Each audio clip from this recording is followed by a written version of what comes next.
बीमारी की दरख्वास्त तो आप शुरू से लिखते रहे हैं, लेकिन अब जो है with the use of technology there is a trend of email. अब ईमेल लिखी जाती है, तो सिक लीव का ईमेल का फॉर्मेट क्या होता है, हम देखेंगे एक सैम्पल ईमेल जिसमें क्या किया जा रहा है, जिसमें सिक लीव के लिए ईमेल लिखी जा रही है। तो it starts with salutation server madam, जिसको भी आप ईमेल लिख रहे हैं, जिससे आपने जो है अपनी लीव अप्रूव करवानी है।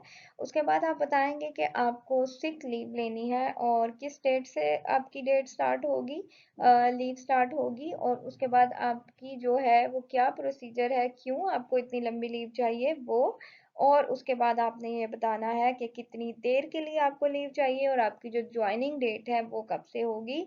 और उसके बाद आप एक सेंटेंस में मेंशन कर सकते हैं कि जो मेडिकल सर्टिफिकेट्स है वो भी आप उसको उनको जो है वो ज़रूरत पड़ने पर प्रोवाइड कर सकते हैं, और उसके बाद रिगार्ड्स और आप अपना नाम लिखेंगे। तो this is a sample email or a format. It's a very simple format to write sick leave emails.